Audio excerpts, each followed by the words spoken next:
پہلے سال تو بجٹ ملا ہی نہیں، PSDP پہلے بن چکے تھے، پھر وہ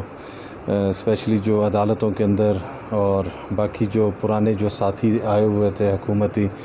ان کی وجہ سے پورا ایک سال ہم لوگوں کا ضائع ہو گیا تھا۔ اور جو اگلے سال کے اندر جو PSDP جس کے اندر لوگوں کے ترقیاتی کام تھے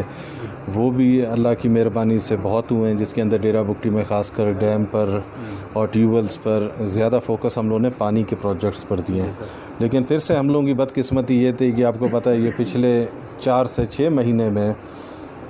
مہینے سے کرونا وائرس کی وجہ سے ہر چیز بند ہے، اور اس کے اندر پورے دنیا کا جو اکانومی ہے اس کے اندر نقصان ہوا ہے۔ میں نے آپ کو دیکھیں، آپ کے جو پہلا سوال تھا اس کے اندر میں نے بولا تھا کہ بہت سے ہمارے project due to corona virus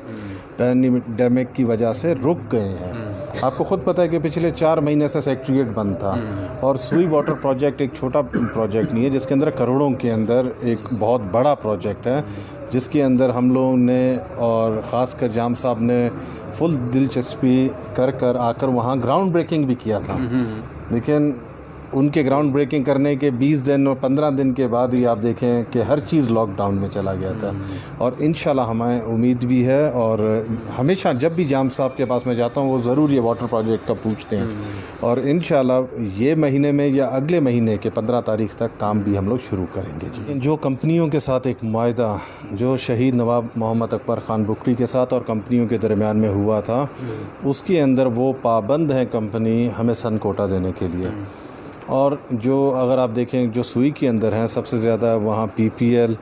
اور OGDCL باقی ڈسٹرکٹ ڈیرہ بگٹی میں کام کر رہے ہیں، اور ان کے ساتھ جو ہم لوگوں نے معاہدہ بھی کیا تھا، اور ہم نے بولا تھا جی جو ایگریمنٹ نواب صاحب کے ساتھ آپ نے کیا تھا ہمارے ساتھ وہی ایگریمنٹ آپ ریوائیو کریں، کیونکہ آپ کو پتہ ہے کہ جب 2 لوگ یا 2 ادارے یا 2 ملکیں بیٹھ کر ایگریمنٹ کرتے ہیں ان کو توڑتے نہیں ہیں۔ تو یہ ایگریمنٹ میرے ساتھ یا میرے دادا کے ساتھ میرے خاندان کے ساتھ نہیں، یہ کمپنیوں نے گیس نکالنے وقت پر یا اس کے بعد یہ بگٹی قوم کے ساتھ معاہدہ کیا تھا، اور انشاءاللہ اس پر خان صاحب نے پرائم منسٹر آف پاکستان نے ہمیں یقین دہانی بھی کروایا ہے کہ جو ایگریمنٹ ہیں جو سن کوٹاز ہیں وہ انشاءاللہ آپ کے بحال کروائیں گے۔ لیکن ایک اور بات بھی آپ کو بتا دوں کہ آپ کو پتہ ہے پچھلے 3 سال سے PPL کمپنی کا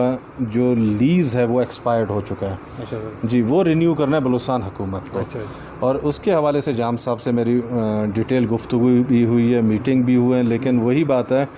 کہ کرونا وائرس کی وجہ سے ہر چیز لاک ڈاؤن تھا۔ ابھی آپ کو پتہ ہے کہ ہفتہ پہلے ہی ہر چیز کھلا ہے، اور انشاءاللہ ابھی جام صاحب گئے ہوئے اپنے نجی دورے پر، وہ واپس آئیں گے، اور انہوں نے مجھے یقین دہانی کروایا کہ ہم لوگ بلوچستان حکومت کی ایک وقت اور وہاں فیڈرل حکومت کے ایک وقت بیٹھ کر PPL کا مسئلہ حل کریں گے۔ اس کے بعد آٹومیٹکلی جو ہمارے سن کوٹا ہیں اور ڈیتھ کیسز جو کوٹا ہیں جابس کے لیے جو کمپنی کے ساتھ ہیں خاص کر PPL اور OGDCL کے ساتھ، وہ حل ہوں گے۔ آپ کو معلوم ہے کہ ہمارے علاقے میں بے روزگاری بہت ہے۔ ابھی لیویز کی ویکنسیز آئی تھی، لوگوں نے بڑی تعداد میں دوڑ لگایا، پاؤں بھی زخمی ہو گئے تھے، تو یہ فی الحال ان کو مطلب کہ کوئی اثر تو دکھائی نہیں دے رہے۔ تو سرفراز صاحب فرماتے دوستوں کو نوازنا گناہ نہیں ہے، آپ بھی سر دوستوں کو نوازیں گے، کیا طریقہ کار اختیار کریں گے ان کو تقسیم کرنے میں؟ دیکھیں، اگر جو جس کے ہاتھ میں آئے، ایک ڈپارٹمنٹ ہے لیویز فورس، اس کا ایک ریکروٹمنٹ پروسیس ہے، اور میرا یہی کوشش ہے کہ دوستوں کو نہیں نوازو، جو میرٹ پر ہو وہی چیز ہو، اور انشاءاللہ ہم لوگوں کا کوشش یہی ہے۔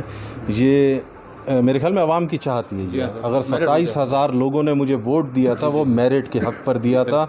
یہ نہیں کہ آج اگر میں بیٹھا ہوں میں اپنے اثر اسوق سے کسی اور کو یا ناجائز بھرتیاں یا کچھ اور کروں، ایسے پاس پریکٹسز ہوتے آئے ہیں۔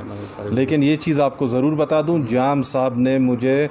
یقین دہانی کروایا کہ یہ پوسٹیں میرٹ پر ہی ہوں گے جی۔ بہت سے ساتھی جو بولتے تھے کہ آپ پہلے ہمارے ٹیلی فون اٹھاتے تھے، سوشل میڈیا کے اندر جواب دیتے تھے، آپ کو پتہ ہوگا کہ ہمارے پاس ڈیرہ بگٹی میں سب سے پہلے صرف سوئی میں موبائل تھا جی جی جی، اس زمانے میں مجھے آتے تھے، ڈیرہ بگٹی والے گلے پڑ گئے، ابھی پورے مطلب گلے نہیں پڑ گئے،